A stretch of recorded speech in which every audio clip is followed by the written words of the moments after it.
বিভূতিভূষণ বন্দ্যোপাধ্যায়ের লেখা একটি ভ্রমণ কাহিনী। গল্প পাঠে রাইমা।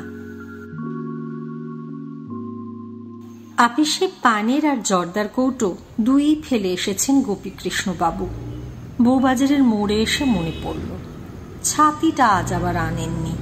বৃষ্টি হবে না ধারণা ছিল, কিন্তু এখন দেখা যাচ্ছে ছাতি না এনে ভুল করেছেন। মেঘ জমে আছে সেন্ট্রাল অ্যাভিনিউ এর বড় বড় বাড়িগুলোর মাথায়। পানের কৌটো ফেলা চলে না, টেবিল থেকে কেউ উঠিয়ে নিয়ে যাবে। আবার আপিসে ফিরলেন। ইনচার্জ বাবু তখনও কাজ করছেন এক মনে, অথচ কেউ নেই ডিপার্টমেন্টে।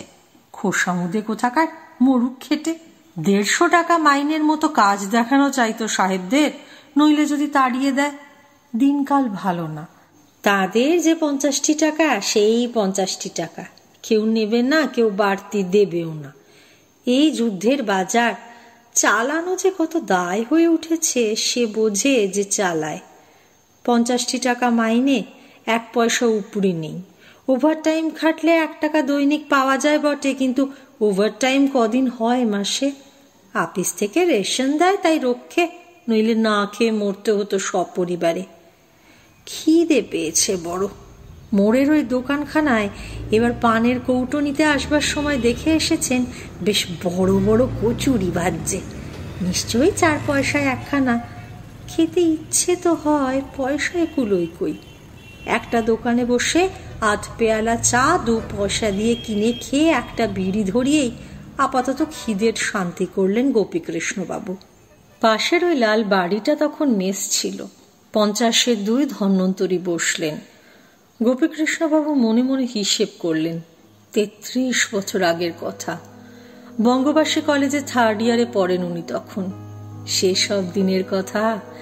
হায় রে হায়, সেই বিপিন, কানু, বিনোদবাবু, শীল, মতি, ক্যাংলা, টেরা শম্ভু, সুশোভন মিত্তির কত বন্ধুত্ব, কত গলাগলি, কত ভাবের আদান প্রদান। কত বড় বড় আশা ছিল মনে, বোম্বেতে গিয়ে চাকরি করব, দেশের সঙ্গে সম্পর্ক রাখবো না, সাহেব হয়ে যাব, এমনকি পার্সি মেয়েকে বিয়ে করব। পার্সি মেয়েকে বিয়ে করবার বড় শখ ছিল তখন, কে জানে কেন। প্রথম যৌবনের নেশায় ইডেন গার্ডেনে 2-4টে সুন্দরী পার্সি তরুণীকে বেড়াতে দেখবার ফলেই বোধ হয়।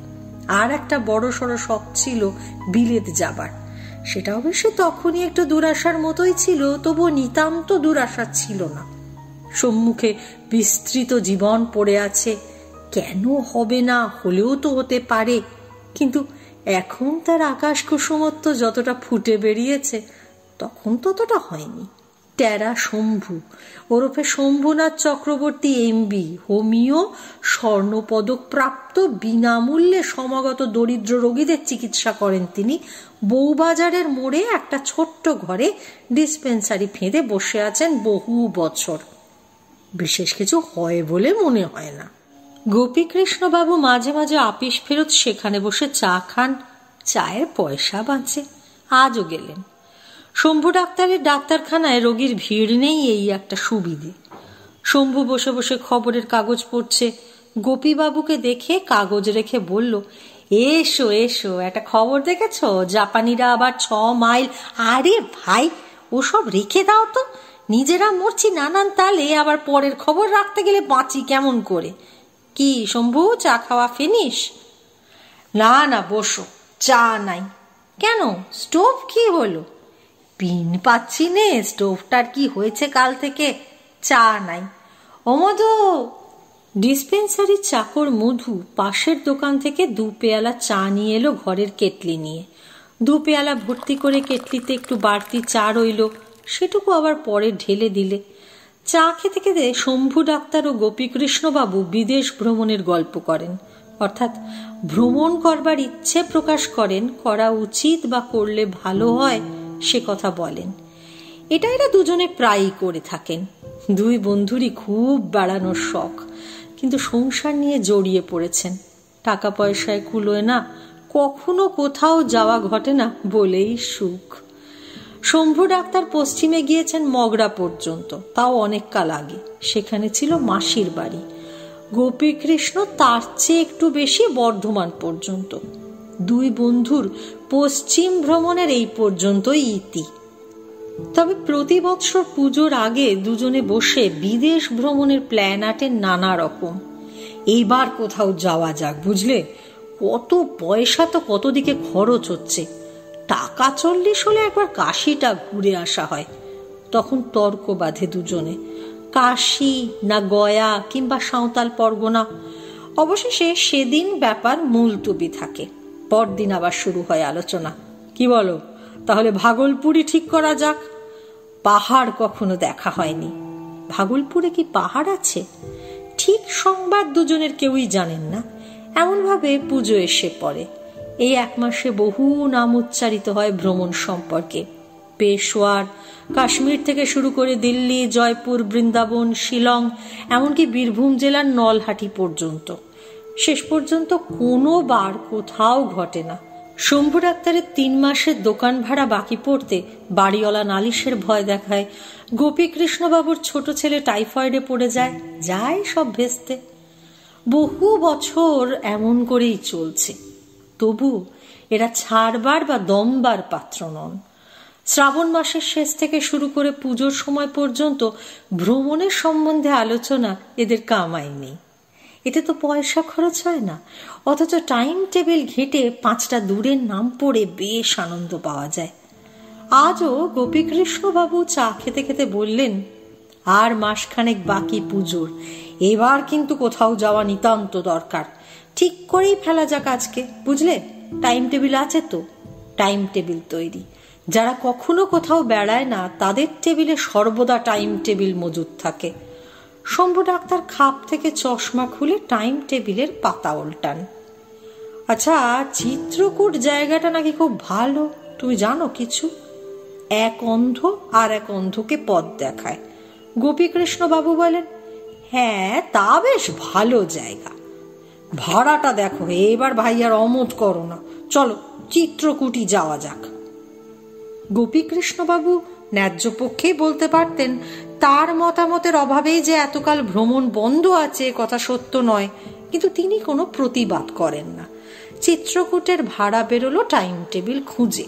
শম্ভু ডাক্তার বললেন, ওর ওপর ধরো আরো 20 টাকা, খাওয়া দাওয়া, পান সিগারেট, যুদ্ধের বাজার, বুঝলে না? সে তো বটেই।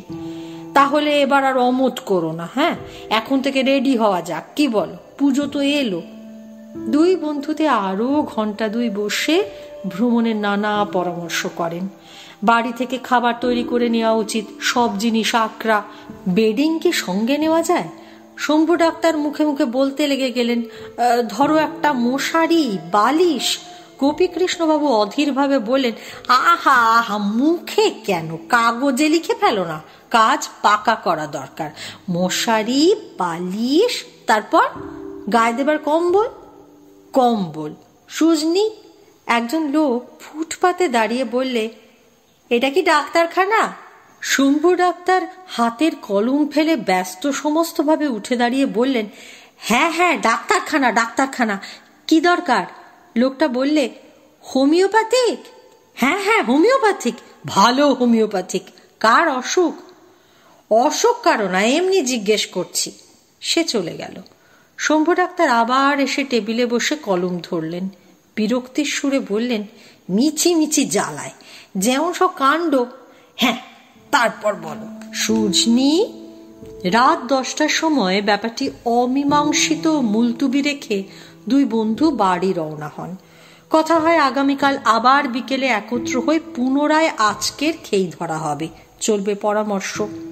বাড়ি ফিরে গোপীকৃষ্ণবাবু আহার আদি করে শয়ন করেন, কিন্তু উত্তেজনায় ঘুম আসে না। চিত্রকূট কত দূর না জানি, কত পাহাড় জঙ্গল দিয়ে যাওয়া, অনেক দূরের ট্রেন জার্নি, কত মজা হবে রাস্তায়। ভালো কথা, 1 টিন ভালো সিগারেট নিতে হবে সঙ্গে। কত পয়সা তো কত দিকে যাচ্ছে। জীবনের একটা সুখ। বড় বড় পাহাড় দেখা যাবে পথে। পাহাড়ই কখনো দেখা হয়নি। ছুটির আর কতদিন দেরি। গোপীকৃষ্ণবাবু ক্যালেন্ডার দেখলেন উঠে। 26 দিন মোটে বাকি। টাকার জোগাড় দেখতে হয় এখন থেকেই। গোপীকৃষ্ণবাবু স্ত্রীর বাপের বাড়ি কোলাঘাটের কাছে। তার এক শ্যালক মিলিটারিতে কি চাকরি পেয়ে কানপুর চলে গিয়েছিল। আজ 2 দিন যাবৎ চিঠি এসেছে যে সে শ্যালকটি বাড়ি এসেছে, তার সঙ্গে দেখা করতে যাওয়া দরকার। গোপী কৃষ্ণবাবুর স্ত্রী স্বামীকে তাগাদা দিতে লাগলেন, কবে সেখানে যাওয়া হচ্ছে, এবার পুজোর সময় কোলাঘাট নিয়ে চলো, কতদিন তো যাওয়া হয়নি, ভাইটার সঙ্গে দেখা হবে। গোপী কৃষ্ণবাবু বিরক্ত হয়ে বললেন, হ্যাঁ যাচ্ছি এখন তোমার সেই অজগণ্ড মুখ্য ভাইয়ের সঙ্গে দেখা করতে ধপধপি জায়গায়। গোপী কৃষ্ণবাবু স্ত্রী ঝাঁঝালো সুরে বলে উঠলেন, হোক গণ্ড মুখ্য, তোমার চেয়ে তোমার সেই হোমিওপ্যাথি জল বেচা ডাক্তার বন্ধুর চেয়ে অনেক ভালো। সে তবু আছে কানপুরে, 150 টাকা রোজগার করছে। তুমি বিয়ে পাশ করে 60 টাকায় ঘষছ, আজ সেই আমার বিয়ে হয়ে পর্যন্ত। বেলুরের ওদিক কখনো মারালে না দুজনে, তোমাদের চেয়ে সে অনেক ভালো। মেয়ে মানুষের সঙ্গে তর্ক করে কোনো লাভ নেই। গোপী কৃষ্ণবাবু চুপ করে শুয়ে পড়লেন। পরদিন আবার অফিস থেকে ফেরবার সময় শম্ভু ডাক্তারের ওখানে গেলেন। চা পানের পর আবার দুজনে নিবিড় পরামর্শ শুরু। কত টাকা সঙ্গে নিয়ে যাওয়া যায় তার একটা নিট হিসেব করে ফেলতে হবে। শম্ভু ডাক্তার বলেন, আশু কাল এসেছিল তুমি যাওয়ার পরে, তার মুখে শুনলাম পথে নিমিয়া ঘাট বলে একটা স্টেশনে নেমে পরেশনাথ পাহাড়ে ওঠা যায়। চলো না কেন, এক ঢিলে 2 পাখি মারা যাক। পরেশনাথ পাহাড়? হ্যাঁ, highest hill on the Bengal, সেটা দেখা। হ্যাঁ হ্যাঁ, খুব ভালো, তাই যাওয়া যাবে বুঝলে। টাকাটার হিসেব ধরো একবার। হ্যাঁ, যাতায়াতে ধরো রেল ভাড়া, খোরাকি, হ্যাঁ হ্যাঁ টুকিটাকি জিনিসপত্র কেনা। কিনতে গেলে হাতি কেনা যায়, জিনিস কেনা বাদ দাও, শুধু নিট খরচ যেটা। এভাবে সেদিনও কেটে গেল। পরদিন আবার পরামর্শ সভা বসে। এদিন কথা ওঠে কি কি জিনিস সঙ্গে নেওয়া যাবে। মশারি নেওয়া যাবে কিনা এ তর্কের সেদিন কোনো মীমাংসা হলো না। শম্ভু ডাক্তার বলেন, যেখানেই যাও মশা থাক না থাক মশারি সঙ্গে থাকা ভালো। মশা কামড়ালেই ম্যালেরিয়া হয়, ফাইলেরিয়া হয়, আরো কত কি। মশারি নেওয়াটা এসেনশিয়াল। গোপীবাবুর মতে অত দূর পশ্চিমে পাহাড়ের দেশে মশা ফোসা নেই। আরে এ কি বাংলাদেশের খানা ডোবা বাড়া পাড়াগা, মিছিমিছি ভার বোঝা বাড়ানো। ট্রাভেল লাইট, এক গাদা বোঁচকা বুচকি ঘাড়ে করে বেড়ানোর কোনো মানে হয় না। রাত 10টা, 2 বন্ধু সভা ভঙ্গ করে সেদিনের মতো যে যার বাড়ি চলে গেলেন। আবার পরদিন দুজনে মিললেন। আজকের তর্কের বিষয় খাবার জিনিস কি কি সঙ্গে নেওয়া যাবে। বাড়িতে লুচি পরোটা করে নেওয়াই ভালো। খাওয়ার জিনিসের আগুন দর, 1 টাকার খাবার খেলে পেট ভরে না। কি কি খাবার নেওয়া যায়? লুচি না পরোটা? না, আলুর তরকারি নেওয়ার দরকার নেই, বড্ড দাম আলুর। কুমড়োর ছক্কা আর কচুর ঘন্ট দিব্যি তরকারি। আরো কদিন এইভাবে কাটবার পর পুজো নিকটে এসে পড়ল। গোপী কৃষ্ণবাবুর মনে আনন্দ আর ধরে না। স্ত্রীকে বললেন, সব যেন ঠিক থাকে, হ্যাঁ, ছোট মশারিটা সেলাই করে দাও, আর একটা ছোট ঘটি। দিন 7 পরে পুজোর ছুটি হবে। গোপী কৃষ্ণবাবুর ডাক পড়ল একদিন বড়বাবুর ঘরে। বড়বাবু বললেন, একটা কথা বলি, পুজোর বোনাসের লিস্ট হয়েছে, তাতে কিন্তু আপনার নাম নেই। আগে কেন? আর বছর আপনারা কজন লিফট পেয়েছিলেন, এবছর আবার তাদের বোনাস দিলে অন্য সবার উপর অবিচার করা হয়, তাই ঠিক হয়েছে। স্যার, এ কেমন যুক্তি হলো? কাজে সন্তুষ্ট হয়েই তো আপনারা লিফট দিয়েছিলেন, এবছর তবে এমন কি অপরাধ হলো আমাদের? বাঙালির আপিস, যা মনিবের রায় সেই অনুসারে কাজ হবে। মনিব যা ভালো বোঝেন। যুক্তি টুক্তি এখানে খাটে না, হলেও তাই। অন্য সকলে 1.5 মাসের মাইনে বোনাস পেয়ে গেল, গোপী কৃষ্ণবাবুর অদৃষ্টে জুটল শুধু মাইনেটি। সেই দিনই গোপীবাবু অগ্রিম কিছু টাকার দরখাস্ত করলেন। মঞ্জুর হলো মাত্র 15টি টাকা। তাও বজায় রাখা গেল না। দেশের বাড়ি থেকে চিঠি এসে হাজির। বৃদ্ধা পিসিমা লিখেছেন, চৌকিদারি ট্যাক্স বাকি পড়েছে অনেক দিনের, এবার না দিলে ঘর বাড়ি ক্রোক হবে। পত্রপাঠ 8 টাকা 13 আনা 6 কোয়ার্টারের ট্যাক্স বাবদ যেন পাঠানো হয়। গোপী কৃষ্ণবাবু প্রথমে রাগ করেছিলেন, যায় যাগ্যে ক্রোক হয়, ভারী তো ভাঙা পৈতৃক বাড়ি, মশার জঙ্গলে ভর্তি। কেন? পিসিমা বাঁশ আম কাঁঠালের উপসত্ত্ব ভোগ করছেন, চৌকিদারি ট্যাক্সটা তিনি দিতে পারেন না? আমার ঘাড়ে কেন চাপিয়েছেন? আমি কি সেখানে বাস করি? পাঠাবো না টাকা। পরে তার স্ত্রী বোঝালেন, চোরের ওপর রাগ করে মাটিতে ভাত খেয়ে কি লাভ, তারই দুটি ছেলে, বেঁচে থাকলেও সম্পত্তি তারই থাকবে। বুড়ি পিসিমা চোখ বুঝবেন আজ বাদে কাল, বাড়িঘর বজায় রাখার গরজ তার তত থাকবার কথাও নয়। শম্ভু ডাক্তারের বৈঠকখানায় গোপীকৃষ্ণবাবু ঢুকলেন একটু মন মরা ভাবে। দেখলেন শম্ভু ডাক্তারের মনের অবস্থাও তেমন সুবিধে নয়। চা এলো, ভ্রমণ বিষয়ে কোনো কথাই ওঠে না, অন্যান্য কথাই চলে। গোপীবাবু সাহসে ভর করে বললেন, তারপর যাওয়া সম্বন্ধে কি ঠিক করলে? শম্ভু ডাক্তার বললেন, ভাই, এ মাসে যা কিছু পেয়েছিলাম সব গেল ছেলে মেয়েদের কাপড় চোপড় কিনতে। আগে তো ভাবিনি অত টাকা কাপড়ে খরচ হবে। একখানা করে কাপড় কিনতে 43 টাকা খরচ হয়ে গেল। আর হাতে টাকা নেই, তবে 5 দিন এখনো বাকি। দেখি যদি এর মধ্যে কোনো শক্ত কেস টেস এসে যায় ভগবানের দয়ায়। গোপীকৃষ্ণবাবু নিজের টানাটানির কথা ব্যক্ত করেন। তবে এখনো 5 দিন বাকি, ওই যা ভরসা। যদিও এটা মনকে চোখ ঠাড়া মাত্র। 5 দিনে গোপীকৃষ্ণবাবু কি আর 30,000 টাকা লটারিতে পাবেন? এমন কিছু নয়। শম্ভু ডাক্তার বললেন, আচ্ছা, চিত্রকূট যদি নাও হয় অত দূর, টাইম টেবিলে একটা জায়গা বলছে ঋষ্যশৃঙ্গ মুনির আশ্রম, লুপ লাইনে কাজরা স্টেশন থেকে 6 মাইল। সিনারি বেশ ভালো বলে লিখেছে। আজ আমার শালিও বলছিল, জানো, গ্র্যান্ড কর্ড লাইনে নিমিয়া ঘাট বলে একটা স্টেশন থেকে পরেশনাথ পাহাড় যাওয়া যায়। তাই যাবে, খরচ কম হয়। আবার রাত 10টা পর্যন্ত আলোচনা। ঋষ্যশৃঙ্গ মুনির আশ্রম না পরেশনাথ পাহাড়, কোনটা সস্তা? হিসেব করে টাইম টেবিল পড়ে দেখা গেল তাতেও 25 থেকে 30 টাকা খরচ পড়বে জন পিছু, কম হবে না। ও একরকম করে জোগাড় হয়ে যাবে এখন, বললেন শম্ভুবাবু। আশ্চর্যের বিষয়, রোগী এবং রোগ দুই হঠাৎ কলকাতা শহরে বড্ড কমে গেল। সারাদিনে আগে তবু 2 টাকাও হতো, এখন 5 আনা নক্স ভূমিকাও বিক্রি হয় না। রোগী দেখা তো দূরের কথা, ওষুধ বিক্রি পর্যন্ত বন্ধ। তারপর শম্ভু ডাক্তারের মামাতো ভাই বিধু এসে হাজির, সঙ্গে স্ত্রী। দেশে চলছে না আদৌ? এত বড় ডাক্তার পিস্তুত ভাই থাকতে তারা কি না খেয়ে মরবে? গোপীকৃষ্ণবাবুর অবস্থাও যে ভালো নয়। ইতিমধ্যে একদিন তার ভাইজি জামাই 2 ইলিশ মাছ 5 টাকা দিয়ে কিনে নিয়ে হাজির। গোপীবাবুর স্ত্রী এসে বললেন, ওগো শুনছো, জামাইয়ের ও মাছের টাকা দিয়ে দিও যাওয়ার সময়। গোপীবাবু রেগে উঠে বললেন, কেন, আমি কি বলেছিলাম আমার বাসায় মাছ কিনে না আনলে আমরা সবাই না খেয়ে মরতে বসেছি? 5 টাকা খরচ করে একজোড়া মাছ না আনলে চলছিল না? আচ্ছি, ও কথা বলতে নেই। জামাই মানুষ, এনে ফেলেছেন যখন, তখন সে দাম দিতেই হবে। সবাই মিলে মাছটা তো খাওয়া হয়েছে, জামাই তো একা খাননি তাই কি? আমার সংসারে 1 পো খয়রা মাছ কিনলে চলে যায় 6 আনা দিয়ে। 5 টাকার মাছ কিনে একদিন খেয়ে আমার লাভটা কি হলো বলতে পারো? যতই উল্টো তর্ক করুন, তাকে শেষ পর্যন্ত সুবোধের মতো মাছের দামটা জামাতা বাবাজির হাতে গুঁজে দিতে হলো যখন তিনি যাচ্ছেন। মিটে গেল ব্যাপার। 8টা টাকা বুক করে রাখা ছিল, তার মধ্যে ইলিশ মাছের ঠেলায় গেল 5টা টাকা অকারণে বেরিয়ে। শম্ভু ডাক্তারের ডিসপেন্সারিতে বসে 2 বন্ধু কথা বলছেন। এবার কিন্তু ভ্রমণের আলোচনা নয়।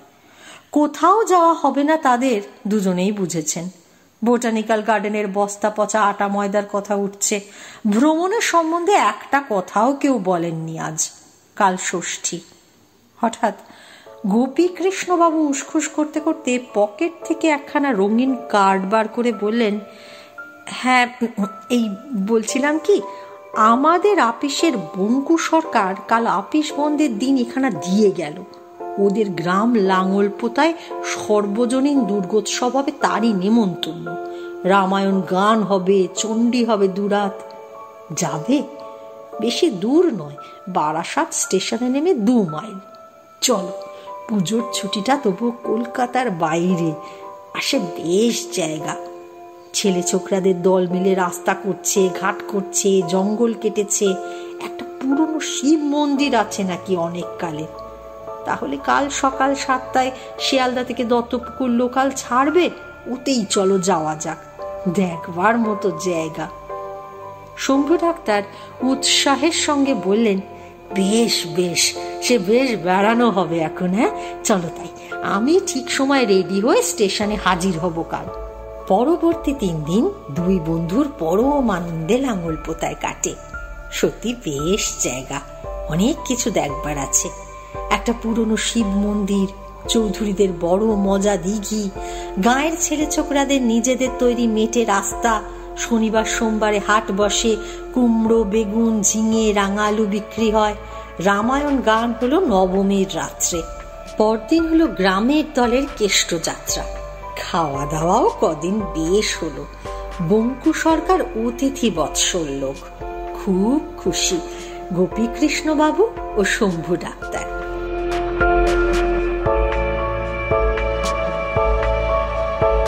রাইমার গল্পের ঝুলিতে রয়েছে আরো নানান স্বাদের গল্প। শুনতে চান? প্লিজ সাবস্ক্রাইব করুন আমার চ্যানেল আর জুড়ে যান রাইমার গল্পের পরিবারে। কেমন লাগলো আজকের গল্প? কমেন্ট বক্সে প্লিজ জানান, লাইক করুন, শেয়ার করুন।